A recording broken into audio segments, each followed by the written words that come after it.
안녕하세요. 당국대학교 일본연구소 HK플러스 사업단 향기인문학센터의 특강을 맡은 용인대학교의 최보영이라고 합니다. 반갑습니다. 제가 오늘 특강을 하게 된 주제는 일본의 독도 영유권 주장과 우리의 대응이라고 하는 주제로 강연을 하게 되었습니다. 최근 일본은 독도를 자기 영토라고 주장을 하고 또 그 내용을 학생들에게 교과서를 통해서 강의를 하고 있는 상황입니다.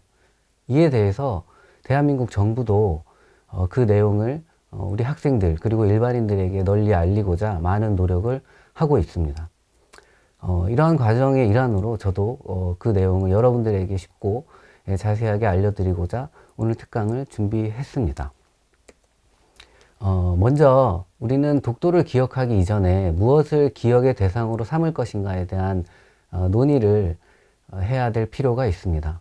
사실은 우리가 일제강점기를 거치면서 우리 민족이 여러 순환의 과정을 거치기도 했습니다. 단재 신채호 선생님은 역사를 기억하지 않는 민족에게는 미래가 없다라는 말씀을 하실 정도로 역사가 정말 중요한 탐구의 대상이라고 말씀을 해 주셨습니다.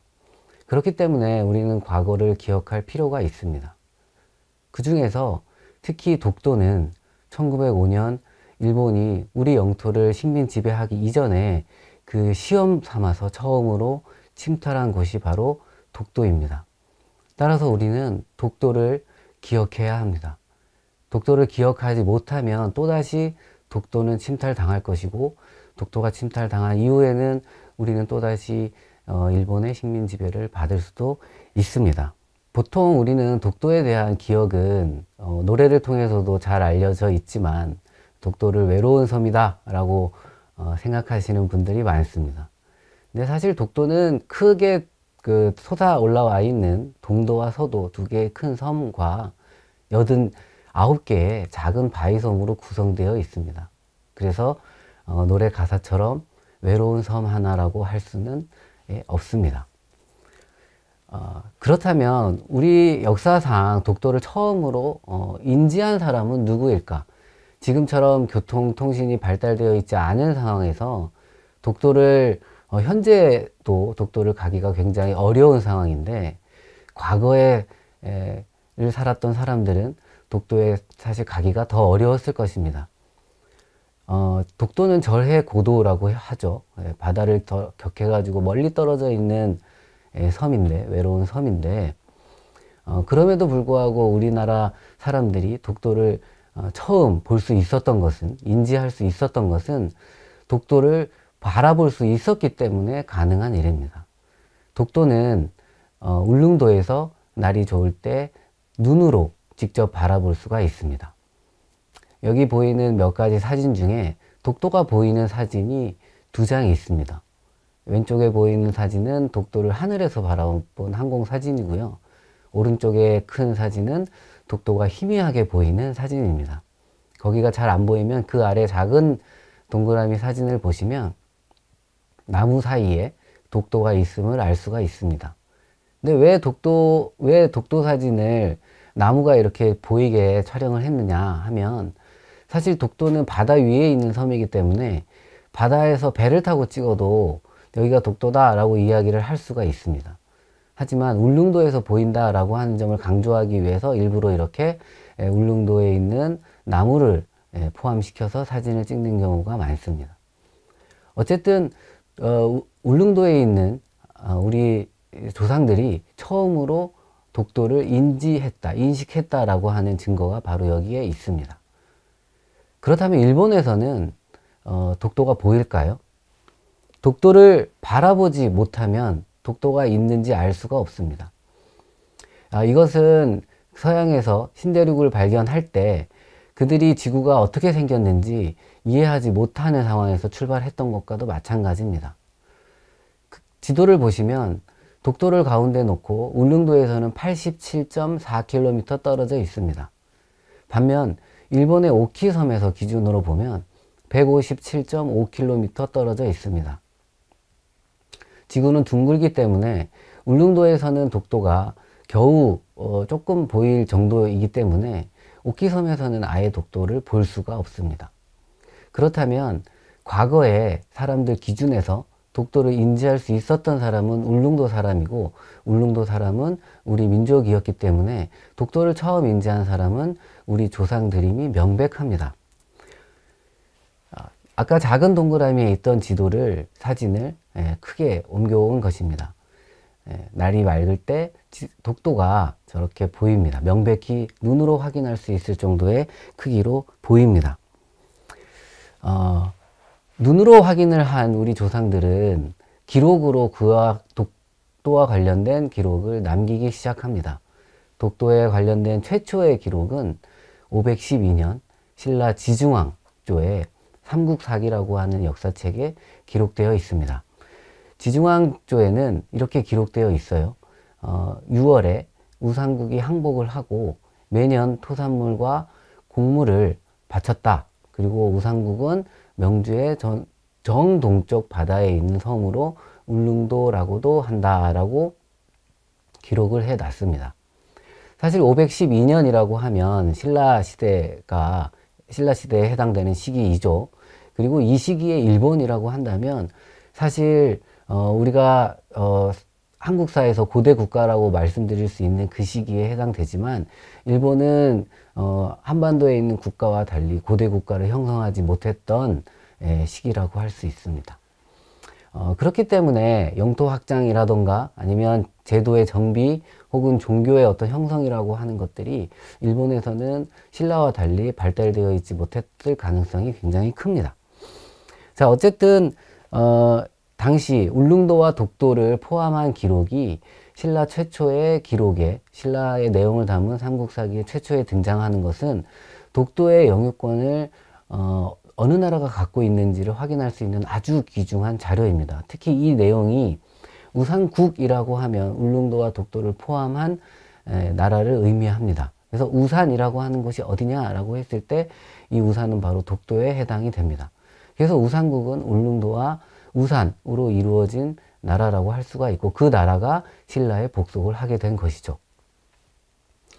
나중에 말씀드리겠지만 현재적 관점에서 바다 위에 떠 있는 섬에 대한 영유권을 주장하기 위해서는 국제법적인 승인이 필요합니다. 그 국제법적 승인은 곧바로 권원, 역사적 권원, 역사적으로 그 섬이 어느 나라에 속해 있는가를 따지는 굉장히 중요한 기준이 됩니다. 그렇기 때문에 이 기록이 최초에 우리가 우상국 그리고 울릉도 독도를 포함하였다, 우리 영토에 포함하였다라고 하는 권원으로서 굉장히 중요한 증거가 됩니다. 또 이 기록이 갖고 있는 의미는 복속이라고 하는 의미죠. 단순히 우리가 우상국과 어떤 관계를 가지고 있었다라고 하는 기록만으로는 사실 영유권을 최초로 주장하기에는 다소 어려움이 있었을 것입니다. 하지만 이 기록을 통해서 우상국이 신라에 복속해 왔고, 우상국은 울릉도와 독도로 구성되어 있으므로 신라는 이후 고려로 이어지고 조선으로 이어지고 현재 대한민국에 이어지는 그런 역사를 갖고 있기 때문에 독도는 한국의, 대한민국의 고유 영토라고 봐도 무방하다고 생각합니다. 그리고 고려를 넘어서 조선시대에 들어와서 1454년, 여러분 너무나 잘 알고 있는 세종시대에 이후에 편찬된 세종 시기에 활동한 내용들을 지리주로 편찬해 냈는데, 그 내용을 살펴보면 마찬가지로 우산과 무릉 두 섬이 현재 정동쪽 바다 가운데 있다라고 하는 기록이 있습니다. 그리고 이 기록에 아까 제가 처음에 말씀드렸던 것처럼 두 섬이 멀리 떨어져 있지 않다, 그리고 날씨가 맑으면 바라볼 수 있다라고 명시가 되어 있습니다. 그리고 이 내용과 함께 삼국사기의 내용을 받아들인 신라 때 우상국 또는 울릉도라 하였다라고 하는 기록이 기재되어 있습니다. 그리고 이렇게 조선시대에서 울릉도와 독도를 인지했다라고 하는 사실은 이후에 파견된 조선의 관리에서도 그 내용을 확인할 수 있습니다. 한 국가의 영토라고 한다면 그 국가에 속해 있는 국민이 사는 것은 당연하겠죠. 하지만 독도와 같은 그 무인도, 사람이 거주할 수 없는 곳에는 국민이 거주하지 못하기 때문에 그 지역이 그 나라에 속해 있는지 없는지에 대한 판단은 어렵습니다. 다만 그러한 경우에 그 땅의 영유권을 파악할 수 있는 단서는 관리의 파견이라고 할 수가 있습니다. 조선시대에는 임진왜란 이후 세환정책을 실시하기 전까지 인근 섬에 대한 모든 지역에 대해서 관리를 파견해서 그 지역에 살고 있는 사람, 그 지역에 나고 있는 여러 토산물들에 대한 조사가 이루어져 왔습니다. 마찬가지로 조선시대의 울릉도뿐만 아니라 독도에 대한 조사도 이루어져 온 것이 사실입니다. 그리고 조선 후기로 넘어가서 1770년 영조시대에도 이 울릉도에 대한 독도에 대한 기록이 있습니다. 이 내용을 자세히 살펴보면 우산도 그리고 울릉도 이렇게 기재가 되어 있죠. 그리고 이 두 섬은 하나가 우산이다 라고 되어 있습니다. 여지지에 이르기를 울릉과 우산은 모두 우산국의 땅이다 라고 해서 제가 좀 전에 말씀드린 내용이 기재되어 있습니다. 우산은 그런데 일본이 말하는 송도입니다. 송도는 일본어로 마츠시마라고 이야기하는데요. 여기에서 우산은 제가 처음 말씀드렸던 것처럼 독도에 해당됩니다. 그래서 일본 사람들은 처음에 독도를 마츠시마 그리고 울릉도를 다케시마라고 표현을 했습니다. 여러분 아시다시피 현재 일본이 독도를 부르고 있는 명칭은 다케시마입니다. 다케시마는 한자 표기로 하면 죽도죠. 그래서 이 시대만 하더라도 일본이 명확하게 이 섬에 대한 명칭도 헷갈리고 있었다라고 하는 것이 여기에서 알 수가 있습니다.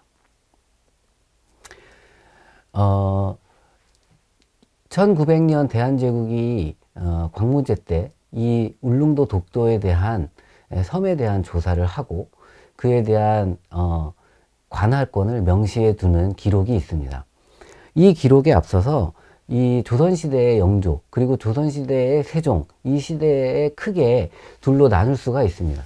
뭐냐면 여러분 아시다시피 1592년 임진왜란이 벌어지고 나서 조선과 일본의 관계는 급격히 나빠집니다. 그게 왜 그러냐면 뭐 임진왜란이라고 하는 큰 전쟁이 있었기 때문인 것은 맞죠. 근데 임진왜란이 있기 이전에 일본은 조선과 그나마 국제적인 관계를 가지고 있었습니다.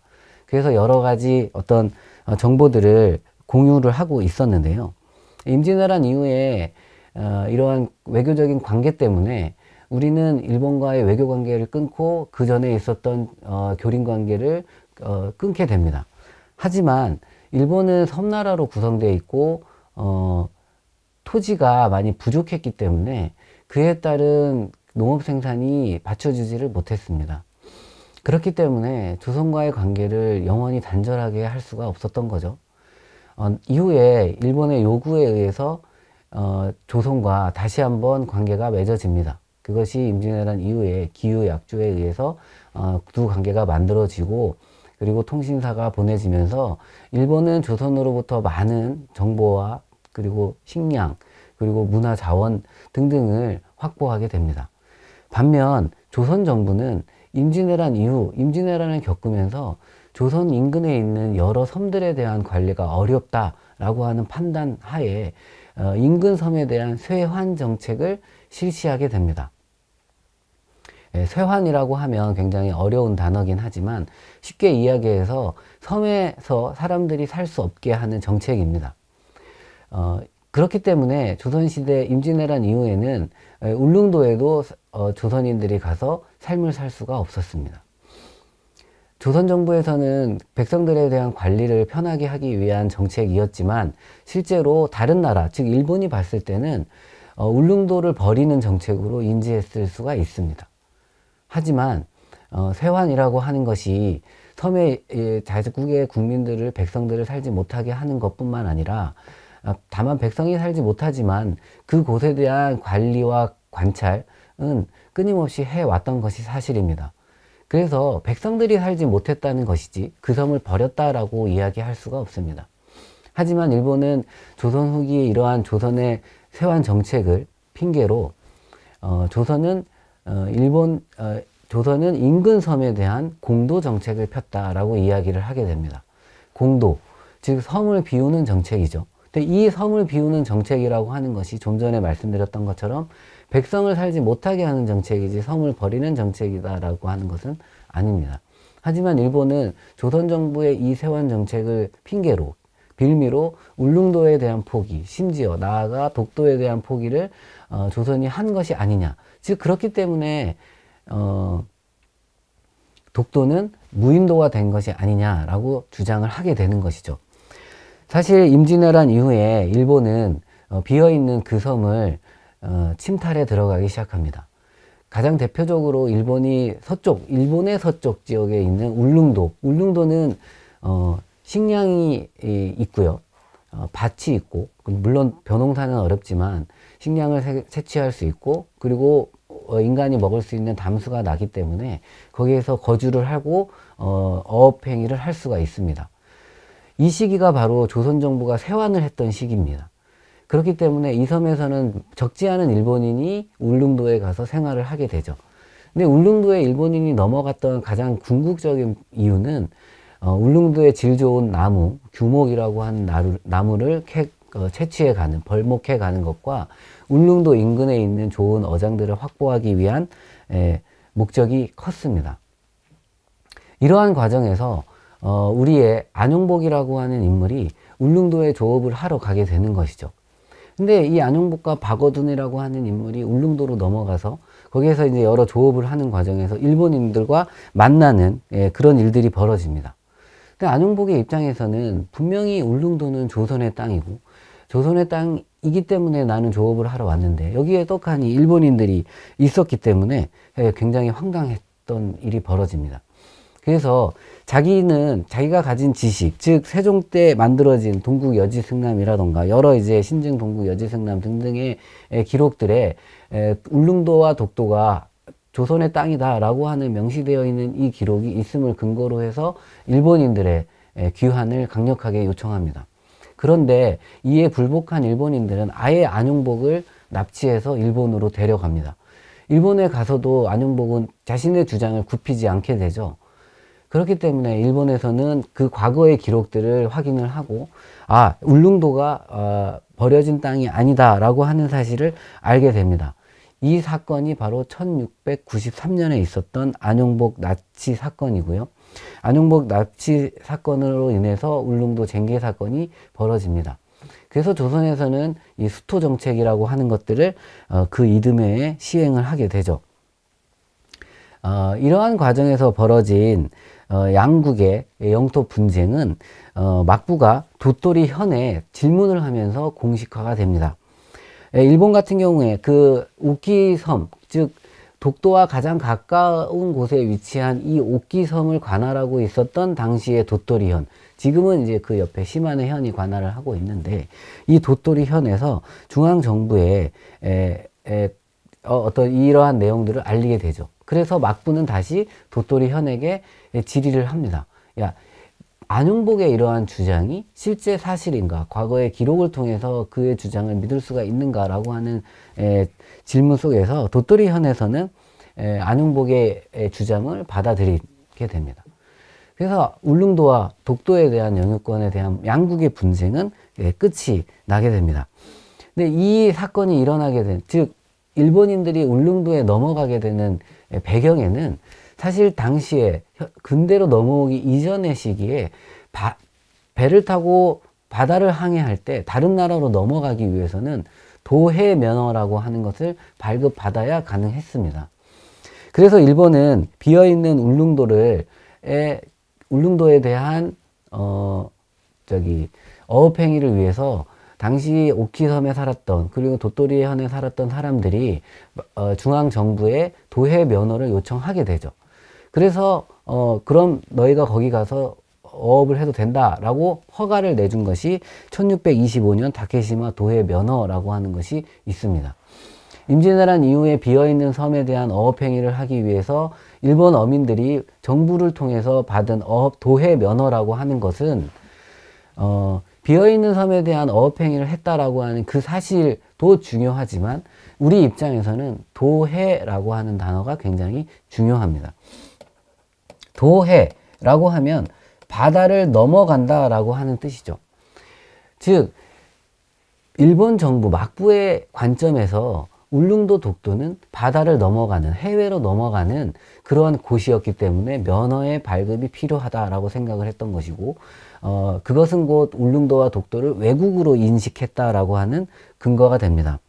하지만 안용복 납치 사건 이후로 막부가 도토리 현에 대해서 내린 결론, 그곳은 우리 땅이 아니니 더 이상 넘어가지 마라 라고 하는 것이 나중에 이제 다시 설명드리겠지만 일본의 독도 도해, 울릉도 도해 금지가 됩니다. 그래서 일본 막부는 일본 어민들에게 울릉도 도해 금지령을 내리게 됩니다.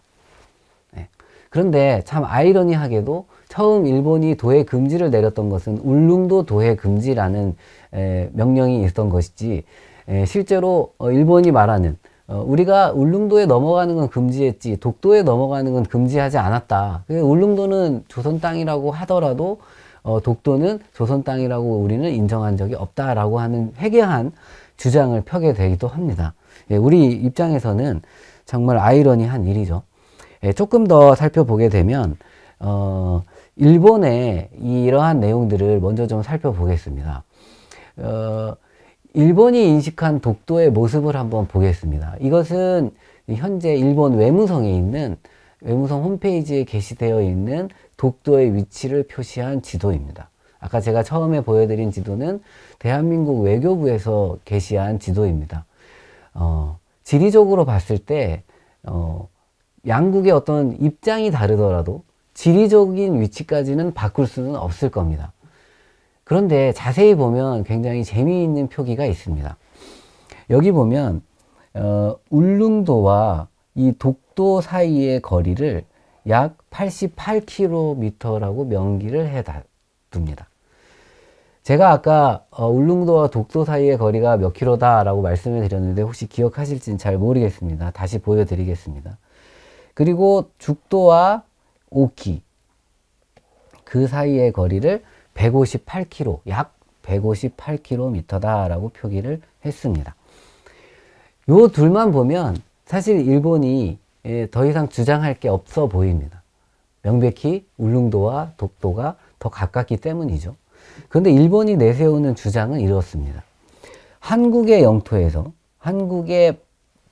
영토에서 독도까지의 거리는 약 217km다라는 주장이죠.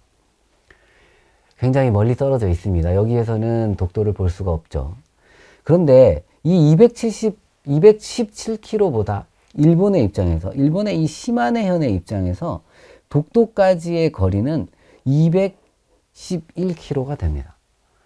그러니까 일본의 입장에서, 일본의 본토, 한국의 본토에서 독도를 보면 일본이 훨씬 가깝다라고 하는 거죠. 국제법에서 섬에 대한 영유권을 주장할 때 필요한 근거는 지리적인 인접성입니다. 그걸 감안해서 일본은 이러한 주장들을 하게 되는 거죠. 자국민에게 이렇게 설명을 할 겁니다. 것 봐라. 한국보다 일본이 훨씬 더 독도와 가깝다라는 겁니다. 예, 다시 말씀드리면 울릉도와 독도의 거리는 87.4km, 독도와 오키까지의 거리는 157.5km입니다. 요거 같이 한번 볼게요. 일본은 이 거리 87.4km에서 약이라고 하면 보통 5 이하, 4는 버리는 것이 수학적인 계산 방식이죠.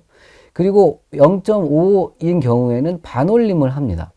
그래서 일본의 표기법대로라면 이 표기는 158km가 맞아요. 약. 하지만 이 표기법에서는 약 87km라고 하는 표기가 정확합니다. 하지만 일본은 이것을 그냥 반올림 해버리죠. 이러한 기괴한 형태를 보이기도 합니다.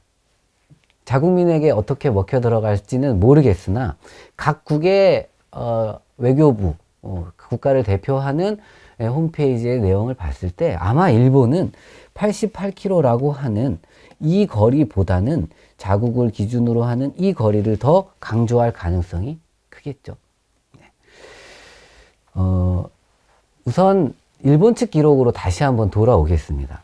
제가 말씀드린 안용복 납치 사건이 벌어지기 전에 일본은 우리 기록에서, 일본 기록에서 가장 먼저 가장 오래된 독도에 대한 기록이 있다라고 하면서 1990년대에 우리나라에 자료를 제공한 적이 있습니다. 그 기록을 보면 여기에 독도를 우리가 인지하고 있었다라고 하는 기록이라고 하면서 제공을 한 거죠. 근데 우리나라 학자들이 이 기록을 꼼꼼히 살펴봤습니다. 1667년이죠.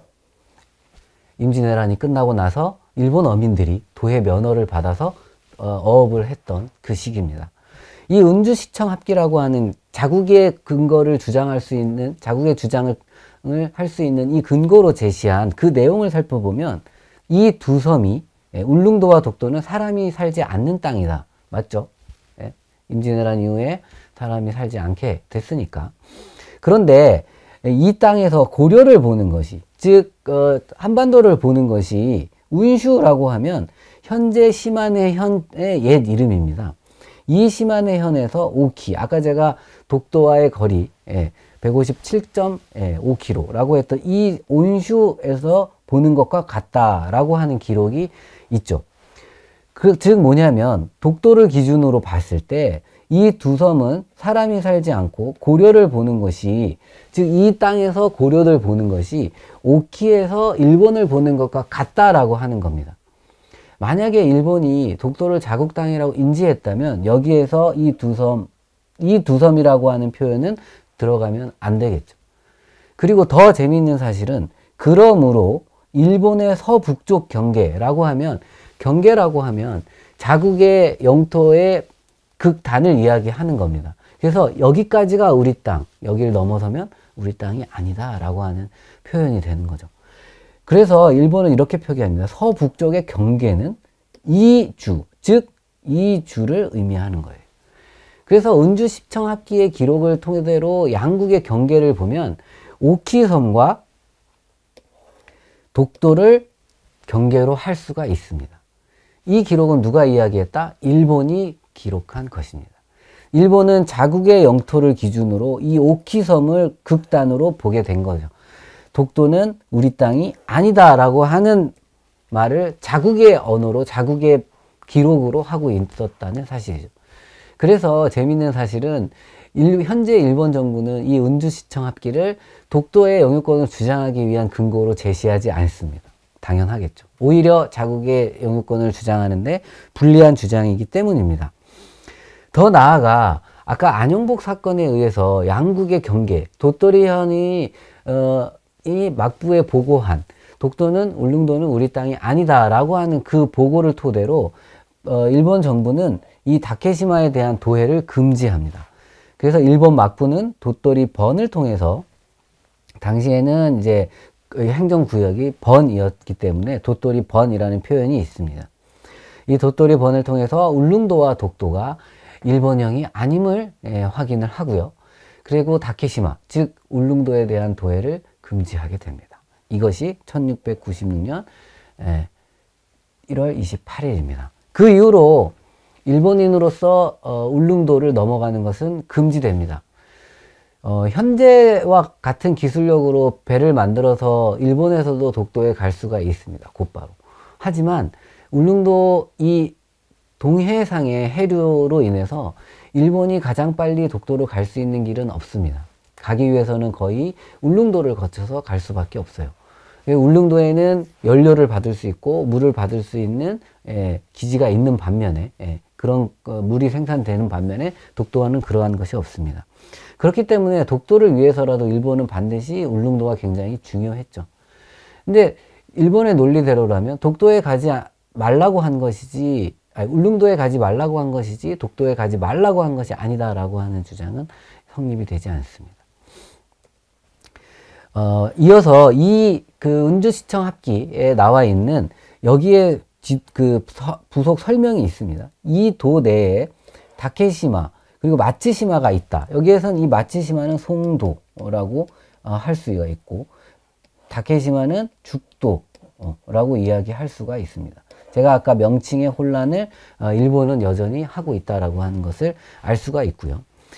그 이전에 일본은 마스다이라 신타로라고 하는 이 인슈, 이 지역에 있는 사람과 이 하쿠슈, 호키를 지배하던 이 인물이 품위한 이 호키의 요나고에 사는 사람인 무라카와 이치베하고 오야 친키치라고 하는 이 사람들의 도해 면허를 금지시키는 명령을 하게 됩니다.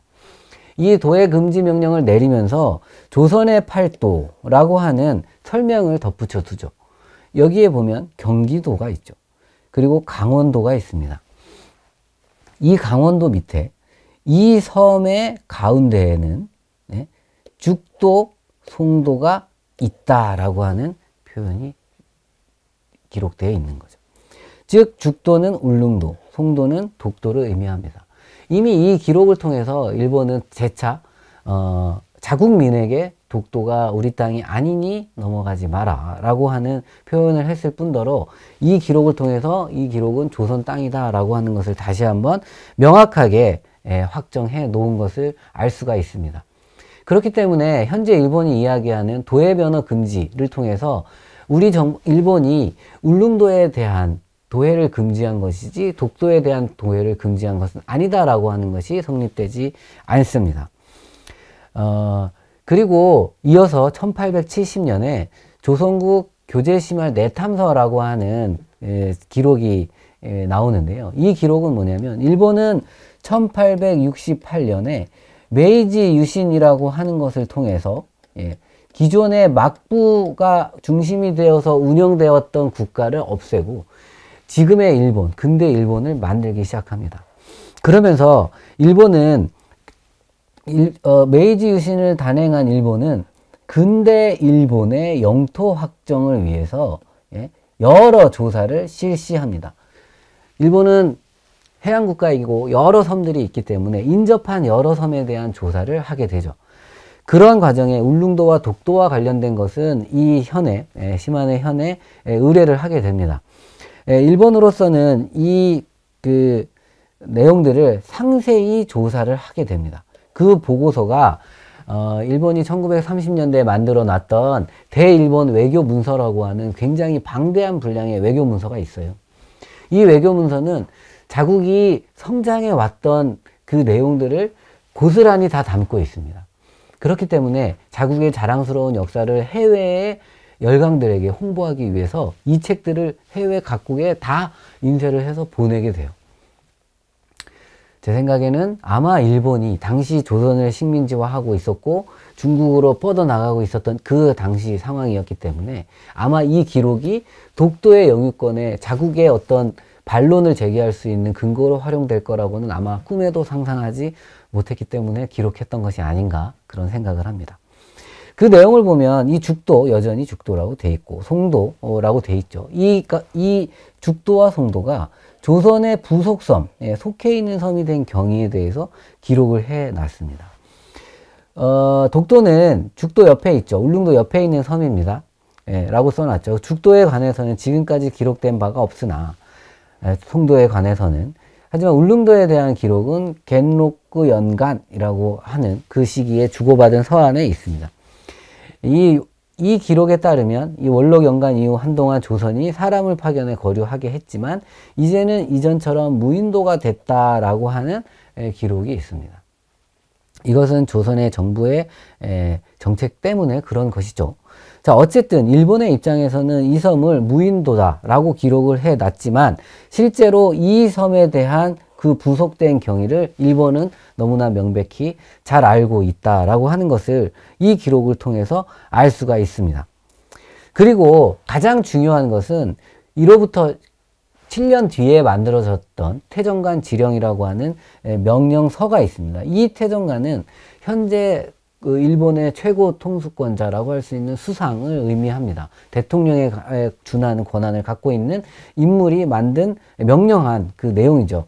그 내용을 보면 겐로쿠 5년 1692년에 조선인이 울릉도에 들어온 이래에 우리나라 일본의 옛 정부와 조선이 문서를 주고받았는데 마침내 그 땅이 일본과는 관계가 없다라고 하는 것을 일본 내무성이 주장을 하기 때문에 내무성의 취지를 그대로 받아들여서 이러한 명령을 내려도 됩니까? 라고 품위를 합니다. 그래서 태정관은 이 내용을 받아들여서 명령서를 작성하죠.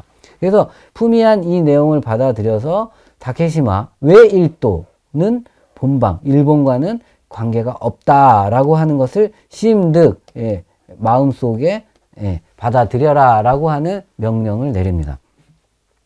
이 태정관 명령의 지령의 이 내용은 일본이 조선의 울릉도 그리고 독도를 일본령이 아니다라고 하는 확인을 근대 국가인 일본, 메이지 유신을 단행한 일본이 내렸다라고 하는 기록이라고 하는 측면에서 굉장히 중요한 국제법적 의미를 갖고 있습니다. 한 지방의 현 지사가 이런 이야기를 한 것이 아니기 때문인 거죠.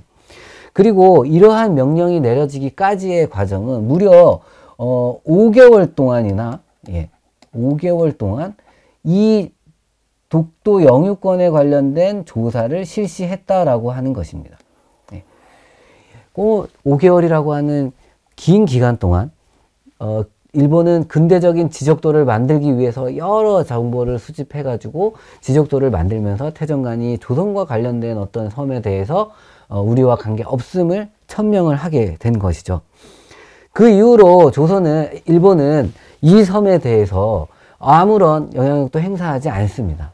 하지만 아까도 말씀드렸던 것처럼 울릉도는 일본의 서쪽 연안에 있는 시마네현, 도토리현 사람들에게는 굉장히 중요한 어업행위를 할 수 있는 곳이었어요. 그리고 울릉도에는 굉장히 질 좋은 나무들이 많이 있었습니다. 그래서 일본인들은 울릉도에 있는 나무를 벌목해 가죠. 근데 울릉도는 근대 이후에 정식으로 개항된 곳이 아닙니다. 그래서 일본인이 마음대로 그곳에 가서 어업행위도 할 수 없고 거주도 할 수 없어요. 그런데 일본은 오히려 이 울릉도에다가 영사관 주재소라고 하는 지금의 의미로 파출소를 설치를 해서 오히려 울릉도에 살고 있는 일본인들을 조선인으로부터 보호하려고 합니다. 국제법적으로 성립될 수 없는 행위들을 해온 거죠. 이러한 기간 동안 조선도 울릉도에 대한 개척을 하려고 합니다. 근데 많은 예산 부족으로 울릉도에 대한 개척이 사실 이루어지지는 못합니다. 그런데 울릉도에 있는 여러 자원, 특히 이제 나무와 어업의 가장 중요한 이 내용들을 일본이 탈취해 가려고 했었던 이 사실을 일본이 명확하게 공식화하는 일이 벌어집니다. 그 사건이 바로 1905년 시마네현 고시라고 하는 사건인데요. 이 사건은 2월 22일 날 시마네현이 현 고시로 독도를 편입한다라고 하는 내용입니다. 내용을 보시면 죽도, 이제 명칭이 바뀐 걸 알 수가 있죠. 이 죽도가 죽도라고 이름을 붙이고 이제 더 이상 송도라고 하지 않는다는 거죠. 송도라고 하지 않고 오키의 소속으로 한다라고 한 겁니다. 근데 이 배경에 뭐가 있냐면 울릉도 인근에 조업을 하고 있었던 일본인 나카이 요자부로라고 하는 인물이 있는데 이 인물이 그 독도 연안에 있는 많은 강치라고 하는 그 지금 이야기하면 이제 물개라고 이야기할 수 있는데 강치는 현재 멸종된 멸종종입니다. 그래서 우리가 볼 수는 없어요. 살아있는 강치를 볼 수가 없습니다. 왜 볼 수가 없냐면 이 나카이라고 하는 인물이 울릉도 인근에 서식하고 있는 강치를 모조리 다 포획했기 때문에 그렇습니다. 근데 당시 그 화석연료가 일반적으로 그 생산되지 않았던 상황에서 고래를 포함한 이 강치 기름, 강치가 갖고 있는 몸에서 나오는 기름을 통해서 자원으로 활용했던 상황에서 나카이는 강치를 획득해가지고 많은 이익을 얻고자 합니다. 그래서 이 강치에 대한 조업권, 강치를 나만 잡을 수 있는 이 독점권을 획득하고자 해요. 그래서 나카이가 이 강치 어업에 대한 독점권을 사실 조선 정부에 요청하려고 합니다. 하지만 나카이 개인으로서는 조선 정부와 협의할 수가 없는 상황이죠. 그래서 이 독점권에 대한 요구를 어디다 요구를 하냐면 일본 정부에 요구를 합니다. 그가 어떻게 요구를 하냐면 내가 강치 독점권을 요구하고 싶은데 한국 정부에 조선 정부에 요구하고 싶은데 일본 정부가 도와줘 라고 이야기하죠. 근데 이러한 상황을 인지한 일본 외무성과 해군은 독도가 가지고 있는 지정학적 중요성을 파악하고 이러한 기회에 아예 독도를 일본령으로 편입을 시키고 나카이에게 독도 인근의 강치 독점권을 주자라고 하는 결정을 내립니다. 물론 일본 내에서도 국제사회의 인식 때문에 독도를 갑작스럽게 영토 편입하면 서양 열강이 일본의 제국주의적 팽창을 우려할 의심할 우려가 있기 때문에 섣불리 하지 않아야 한다라고 주장한 내용도 있습니다.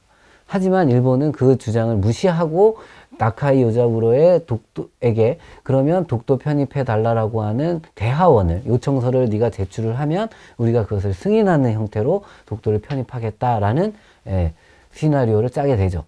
그래서 이 나카이의 인식을 보면 사실 당시에 일본인들의 인식도 보면 독도는 엄연히 조선의 영토, 당시로서는 대한제국의 영토로 알고 있었다라고 하는 것이고, 일본의 당시 1904년, 5년, 당시는 일본과 러시아가 전쟁을 벌이려고 준비하고 있었던 시기였기 때문에 독도에 전쟁을 수행하기 위한 막루를 설치하면 러시아와의 향후 전쟁에서 큰 이익이 유리한 점이 있을 것이다 라고 하는 이러한 일련의 계산 속에서 독도를 편입하게 됩니다.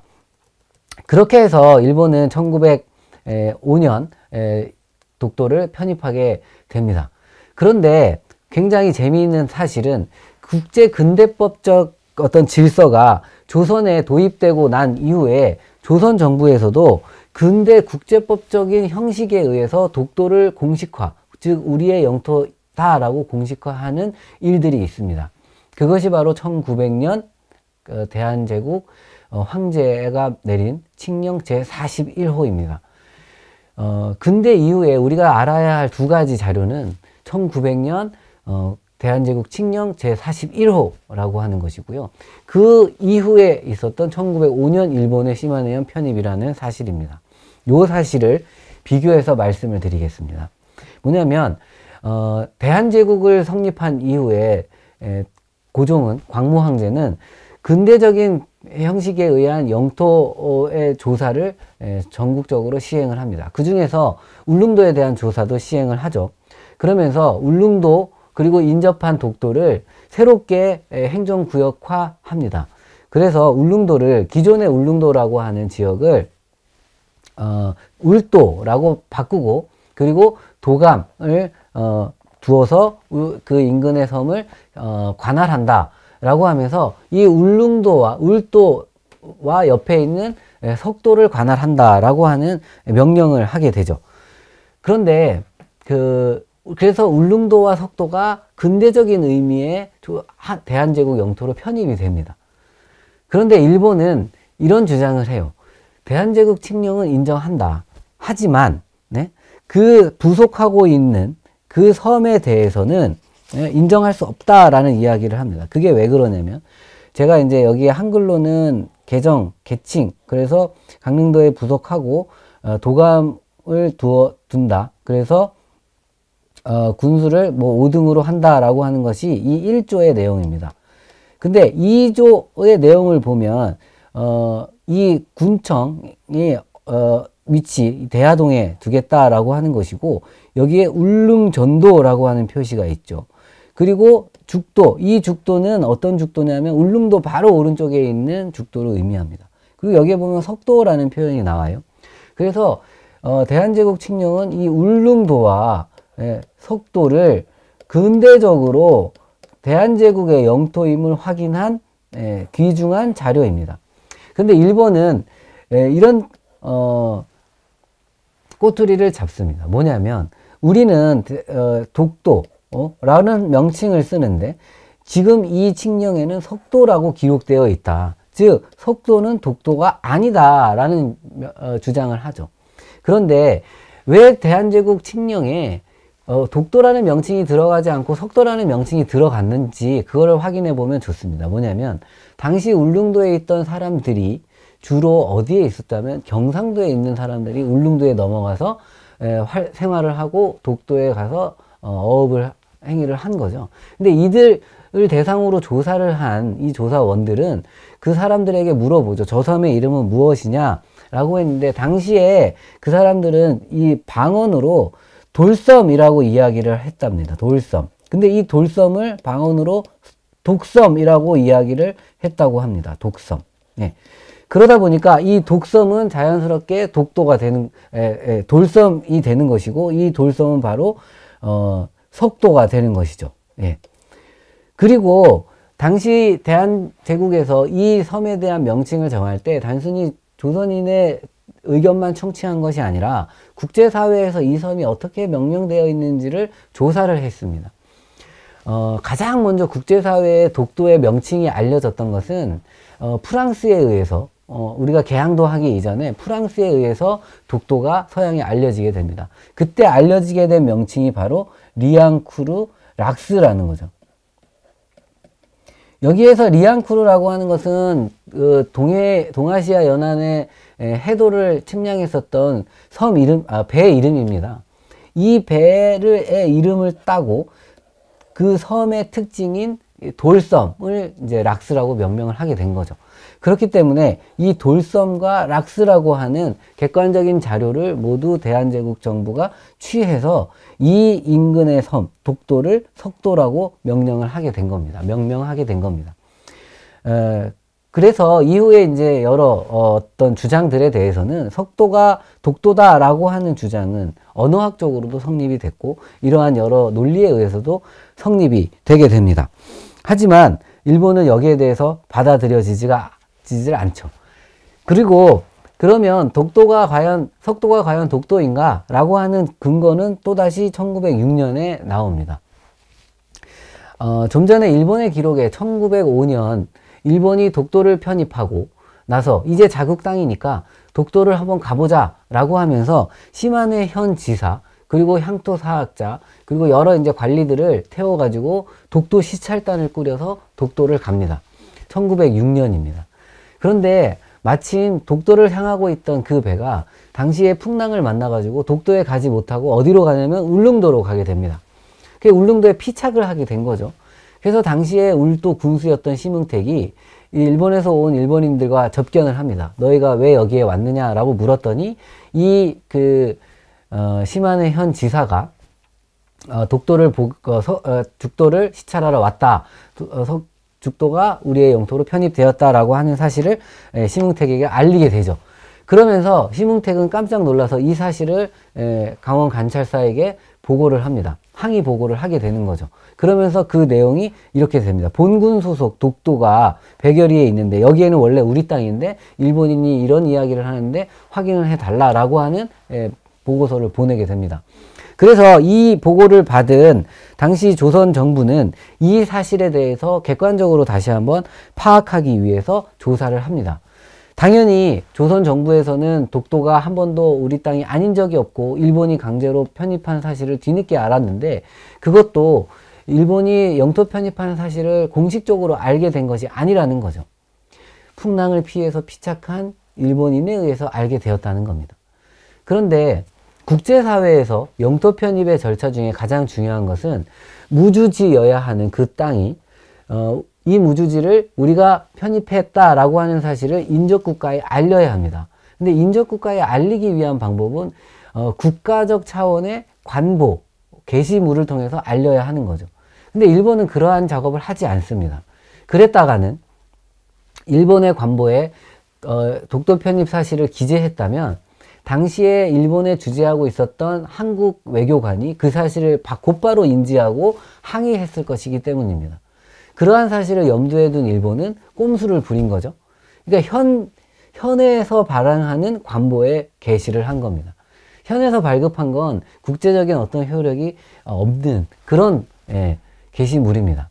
하지만 일본은 그 사실을 핑계로 여전히 다케시마의 날이라고 하는 날을 제정을 해가지고 독도를 홍보를 하고 있습니다. 자, 어쨌든 대한제국 정부는 뒤늦게 이 사실을 알고 일본 정부에 항의하려고 합니다. 그런데 때는 1906년입니다. 1906년은 우리가 일본에게 외교권을 강탈당한 그 이듬해에 해당이 되죠. 그래서 조선 정부는 이 사실을 인지하고 강력하게 일본 정부에 항의를 합니다. 누가 항의를 하냐면 이 당시에 참정 대신이었던 박재순이 이 내용을 인지하고 일본 정부에 항의하려고 해요.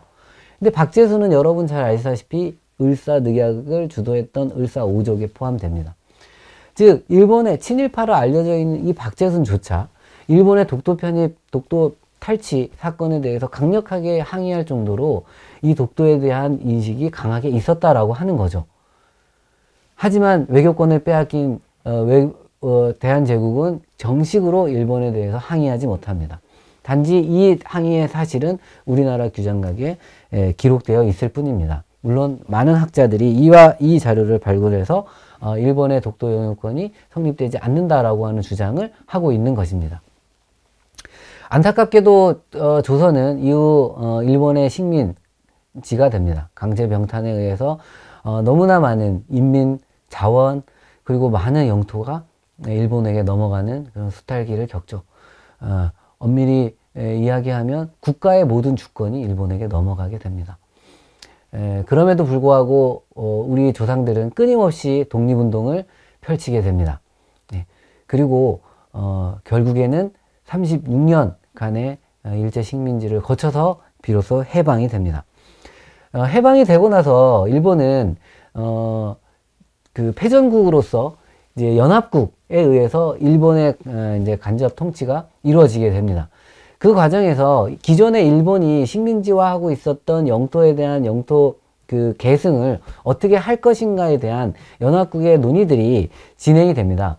그럴 때 1946년에 연합국 최고사령관에서는 각서를 통해서 우리가 스케핀이라고 하는데 이 각서를 통해서 기존에 일본에 속해 있었던 이 독도가 더 이상 패전국 일본에게 포함되지 않는다라고 하는 내용을 담은 각서를 677 각서를 발표하게 되죠.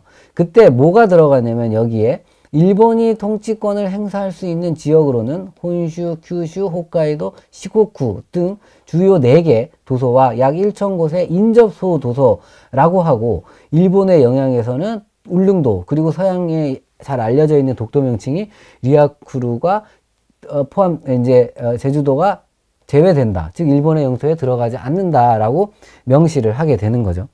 그러면서 국제사회에서 이 전후 처리의 과정에서 독도는 일본 영토에서 제외되고 이렇게 영토 표기가 독도를 피해서 이렇게 표기가 됩니다. 여기에는 독도가 있고요. 여기에는 대마도가 이렇게 표기가 되는 거죠. 그리고 이 내용들은 고스란히 5년 뒤인 샌프란시스코 강화조약에서 명기가 됩니다. 어떻게 명기가 되냐면 일본은 한국의 독립을 인정하고 제주도, 거문도, 울릉도에 대한 모든 권리, 권한, 그리고 청구권을 포기한다라고 규정을 하게 됩니다. 그런데 앞서서 그 각서, 즉 연합국 최고사령관 각서 677에서 포함되어 있었던 이 리앙쿠르가 빠진 이유가 있죠. 보이죠? 리앙쿠르가 빠져 있죠. 왜 그러냐면 일본은 이 보고 이후에 이 각서 이후에 끊임없이 미국 정부를 상대로 로비 행위를 합니다. 그래서 독도를 자기의 땅으로 가져오게 해달라라고 로비를 하게 되죠. 그래서 미국은 일본의 요구를 일부 받아들여서 독도를 일본령으로 하려고 합니다. 일본에서는 이 지역에 대한 영유권, 군사적인 이용권을 미국에게 넘겨준다는 조건으로 미국을 설득시킨 거죠. 하지만 이 연합국 최고사령부는 미국만이 포함되어 있는 것이 아니라 다른 여러 열강들도 함께 포함되어 있었기 때문에 미국만이 이 결정을 할 수가 없게 됩니다. 그런 과정에서 최종적으로 이들이 내린 결론은 무주지를 제외하고 영토 표기를 하자라고 하는 결론이 나게 됩니다. 그래서 이런 결정이 승인이 됩니다. 그래서 모든 무주지는 빠지게 되죠. 그런데 우리나라는 여러분 아시다시피 반도 국가로 무려 3,000개 이상의 섬으로 구성되어 있습니다. 여기에는 무인도도 있고 유인도도 있죠. 그렇기 때문에 이 3개의 섬만 일본이 포기했다라고 한다면, 제외했다라고 한다면 그 나머지 섬들은 그럼 모두 다 일본에 포함이 되느냐? 그거는 국제법적으로 통용되지 않는 이야기라고 할 수 있습니다. 그렇기 때문에 일본이 현재 얘기하고 있는 여기에 포함되지 않았기 때문에 독도는 우리 땅이다라고 하는 주장도 어불성설이 되게 되는 것이죠. 그러면서 일본은 이 샌프란시스코 강화조약의 내용을 받아들이면서 일본도 이 내용을 승인을 합니다. 즉 스케핀 677의 내용이 포함된 샌프란시스코 강화조약의 내용을 일본이 수용했다고 하는 근거도 마찬가지로 있습니다. 일본은 패전 이후 샌프란시스코 강화조약에 의해 만들어진 자신들의 국경을 다시 한번 확인하기 위해서 일본 영역 참고도라고 하는 지도를 만드는데요. 여기에도 독도가 포함되어 있지 않습니다. 자, 어쨌든 일본은 이 그 샌프란시스코 강화조약 이후에 독도에 대한 권리를 빼앗겼고요. 우리는 1948년 8월 15일 날 대한민국 정부가 수립이 되면서 국제사회에서 독립국가로 인정을 받게 됩니다. 그리고 같은 해인 1948년 12월 12일 날 유엔에서 승인을 받으면서 국제사회에서의 모든 권리를 획득하게 됩니다. 그렇기 때문에 대한민국의 영토인 이곳에는 그 어떤 외부의 간섭도 받을 필요가 없고 받을 수도 없게 됩니다.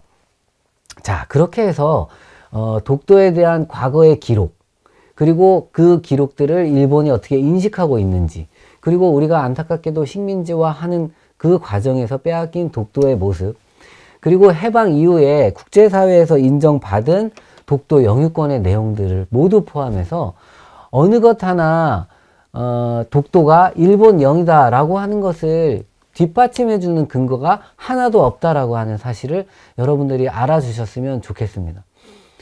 즉 독도에 대한 영유권의 역사적인 근거와 국제법적 근거는 모두 다 조선이, 한국이 갖고 있습니다. 그런데 일본은 끊임없이 독도를 분쟁 지역화합니다. 독도는 분쟁 지역이기 때문에 국제사법재판소에 가서 그 권리를 따져보자 라고 주장을 하게 됩니다.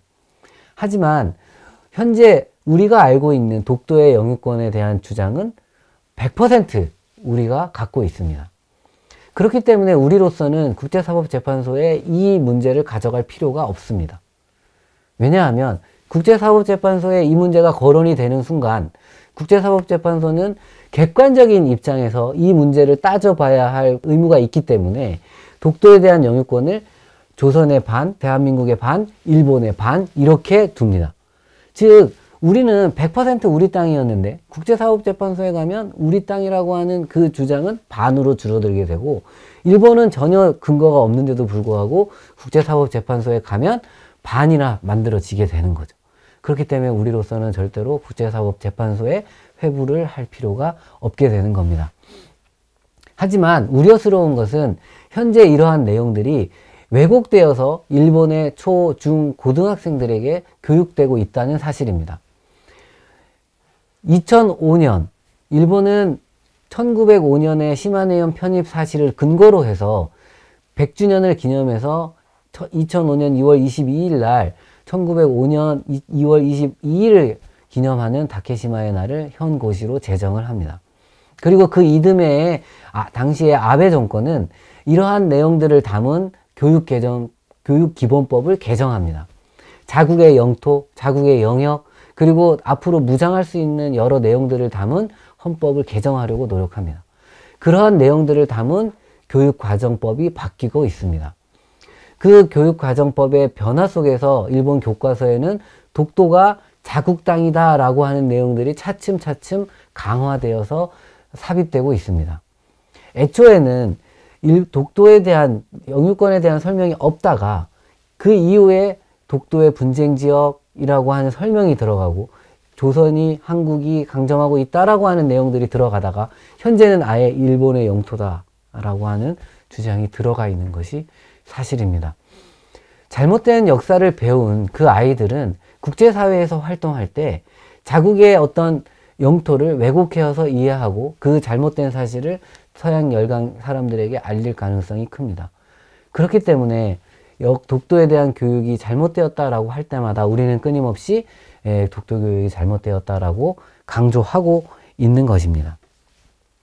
마지막으로 제가 여러분들에게 강조하고 싶은 부분은 한 가지입니다. 독도가 어느 나라 땅입니까? 라고 물었을 때 쉽게 우리 땅입니다 라고 이야기를 할 겁니다. 하지만 엄밀히 이야기하면, 제 강의를 들은 분들이라고 한다면 독도는 역사적, 지리적, 그리고 국제법적으로 대한민국의 고유 영토다라고 말씀하시면 좋을 것 같습니다. 예, 장시간 제 강의를 들어주셔서 감사합니다.